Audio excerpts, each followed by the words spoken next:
Yo, what's up mga tropa peeps? Nako, eto na, part 4 na tayo dito kay Anjo Eliana. Ginaganahan ako kay Anjo kasi na-curious talaga ako bakit nagkaganto tong dating kasama sa Itbulaga nila Tito Sen, Vic Soto at Joey De Leon. Ngayon, sa nakita ko po ngayong video, nako, nangiwi na po yung mukha ni Anjo.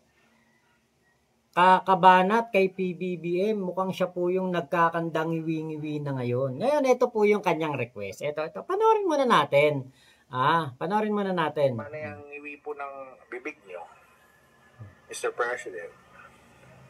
Kumbinsido ang taong bayan na kayo ay gumagamit. Kaya nga, baka naman pwede, Mr. President, magpa-follicle, tama ba yung follicle ba tawag doon? Test? Yung drug test. Baka pwede na po kayo magpa-follicle drug test. Kasi kung hindi naman talaga kayo gumagamit, maganda ipakita sa taong bayan. Parang sa pagkakangiwi-ngiwi mo, Anjo Eliana, parang ikaw pang tingin ko, gumagamit. Hindi kaya ikaw ang gumagamit? Lakas tama ka Tamang hinala ka Tamang hinala ka kay PBBM Alam niyo po, matagal naman ng issue yan. Yung patungkol kay PBBM sa hair follicle drug test. Ilan sa mga nagre-request niyan, di ba? Mga taga DDS, madami. Mga DDS vlogger, DDS supporter, mismong si Digong, di ba? Pinagbintangan ng ating Pangulong Bongbong Marcos na bangag, di ba? Alam niyo, hindi mamamatay-matay ang issue na yan Alam niyo po kung bakit. Kasi hindi nakukuha ng mga DDS ang gusto nila. Abay, ikaw ang nagbibintang, ang gusto mo, ang maglabas ng ebidensya, si BBM. Diba? Abay, sinuswerte naman kayo. Diba? Kayo ang maglabas ng ebidensya sa pagbibintang nyo na si PBBM ay bangag, gumagamit. Diba? Sa pinakita na ito ni Anjo Eliana, ayan bibig nyo. Parang siya yung nangiwi Kumbinsido ang taong bayan diba? Na kayo ay gumagamit. At parang mas kumbinsido kami na ikaw talagang talagang naninira, di ba? Naninira ng presidente. Ngayon po, nako, sinoplak Po yung isinabit namin. Hindi po ako makapaniwala na mga DDS pa ang sosoplak dito kay Anjo Eliana. Di ba? Nanumpa na tong si nanumpa na to si Anjo na siya'y DDS Panoorin po ninyo. Deklara ko na po ang sarili ko na isa po akong DDS. Naka-green nga ako Isa na po akong BDS at susuportahan ko, tumakbo man akong senador o hindi, Vice President Sara Duterte. Susuportahan ko po ang deklara. Ayan. Siya po ay umamin na siya ay DDS, pero sinoplak po siya ng mga DDS. Ano ba yan, Anjo? Mismong mga DDS ang sumusoplak sa'yo ngayon. Ito yung kanyang request Tignan nyo kung sinisosoplak sa kanya. Panoorin po ninyo. Kaya pwede naman, Mr. President, anong tawag sa ganun? Follicle ba tawag doon? Test? Yung drug test. Baka pwede na po kayo follicle drug test. Ang presidente po ay halal Ayan. yan. Kung gusto pong magpa-drug test si presidente, gagawin niya, pero hindi po para utusan siya ng kahit. Wala na kaming magagawa sa mga di ba? Sabi mismo ni Harry Roque, ang presidente halal ng bayan. Kahit na ang presidente ay sumasahod dahil sa ating mga Pilipino, hindi ibig sabihin yan, pwede mo siyang utusan. Hindi ibig sabihin yan, pwede mo siyang manduhan. Magpa-drug test ka, hindi pwede yun. Ano ba akala mo? Hawak mo ang buhay ng presidente? Ano ba akala mo? Susunod sa'yo si PBBM? Sa kagustuhan mo, sa kapritsyo nyo ng mga ka-DDS mo? Nako, heto pa. Ito pa si Vic Rodriguez. sinoplak din itong si Anjo Iliana. O kay Harry Roque, sinabi niya yan mismo kay Trillanes dahil si Trillanes noon gusto niya na magpa-drug test si Digong. Yan ang sagot nitong si Harry Roque. O, soplak ka ngayon. Hindi mo ba alam tong video na to? Hindi mo ba alam na hindi mo pwedeng utusan ng presidente? Diba? Ingot ka pala. Wala ka palang alam eh. Anjo Iliana, kaya ka pala natatalo eh.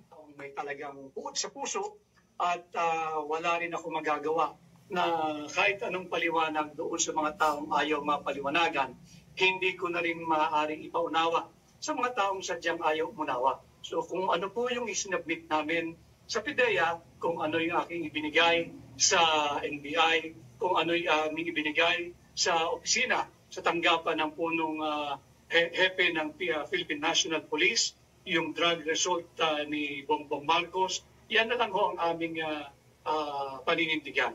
Binabanata nila yung naging resulta nung drug test ni Bongbong Marcos. The drug test, the standard is there. Yun ang sinunod namin. In fact, si Bongbong Marcos ang kauna-unahang nag-drug testing. Okay. So as early as November 10, meron nang isinagawang test ang PNP Crime Laboratory. Sinigundahan na lang namin ito nung si Bongbong Marcos ay nagpa-test ulit. Yan, yung tatlong illegal substance na yan, prohibited substance na yan, ay nag-negative ang resulta ni Bongbong Marcos. Para sa amin, nagawa na namin yung dapat gawin ni Bongbong Marcos at tapos na ang isyong yan. Tapos na yung isyong yan. Galing mismo kay Vic Rodriguez. Nako, Anjo Iliana, mismo mga DDS pa ang kumukontra sa mga sinasabi mo. At nasosopla ka ng mga kapwa mo DDS, Harry Roque at Vic Rodriguez na yan ha. At alam mo ba, Anjo Iliana, hanggang ano yan, hanggang Quadcom. Pinag-usapan niyang drug test na yan ni PBBM at sinabi mismo ng taga St. Luke's na legit, credible, at talagang si PBBM ay negatibo sa kahit anuman lang na mga binibintang ninyo na si PBBM ay bangag o gumagamit. Nagkakandang ngiwi-ngiwi pa nga, sabi mo, di ba? Pero hindi mo ba alam, Anjo Iliana, si Digong mismo ang umamin na siya'y nagpe-fentanyl. Di mo ba alam yun?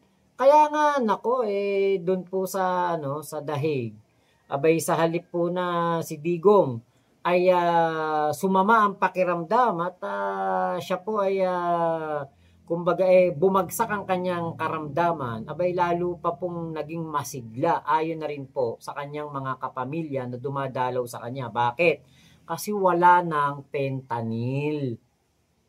Hindi katulad nung nasa labas si Digong, fentanyl ng fentanyl.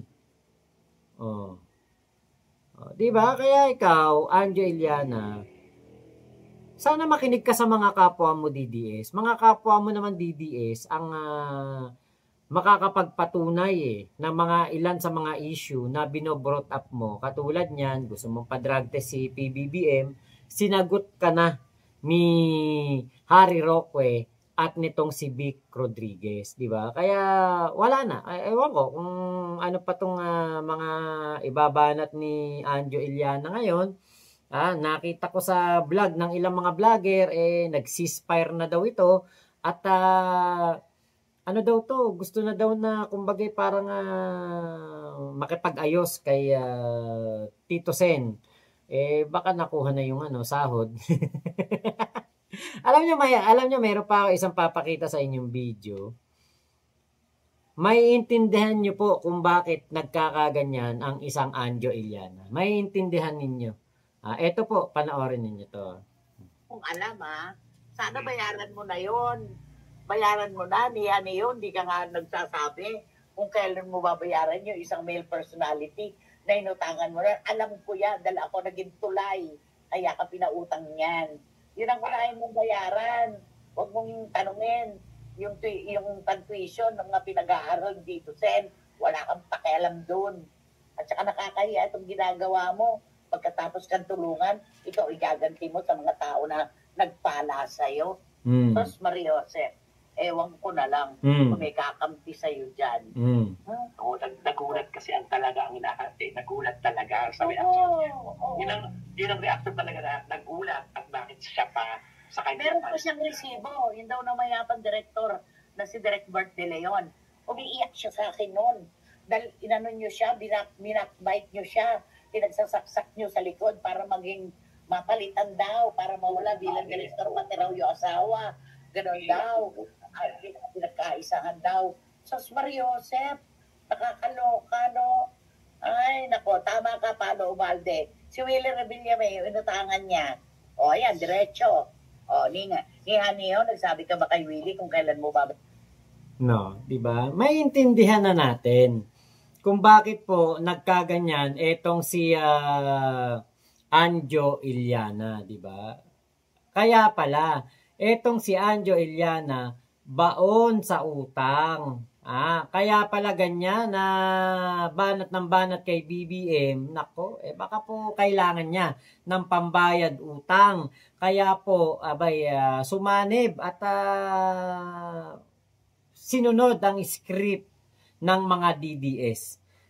Nako, now we know, di ba? Dahilan ng pagiging mapusok at arugante ni Anjo Iliana laban kay Tito Sen at laban kay PBBM. Nako, sana worth it, di ba? Sana malaki ang kanyang kinita diyan. Sana kumbaga yung kanyang pagtatraidor kay Tito Sen ay merong malaking katumbas. Yung pagbanat niya kay PBBM, sana'y nakabayad siya ng utang sa mga kapwa niya artista na inutangan din niya, di ba? So, yung pala talaga, no? Pag talaga money talks, di ba? Money is the root of all evil. Talagang pala, no? May mga ganyan kakapit po sa patalim para makabayad sa utang at makaahon-ahon ng konti sa nararanasang kahirapan. So, naintindihan ka na namin, Anjo. Salamat po sa pagsama nyo sa live ko na ito. Ano to? May part 5 pa ba to? Tignan nga natin.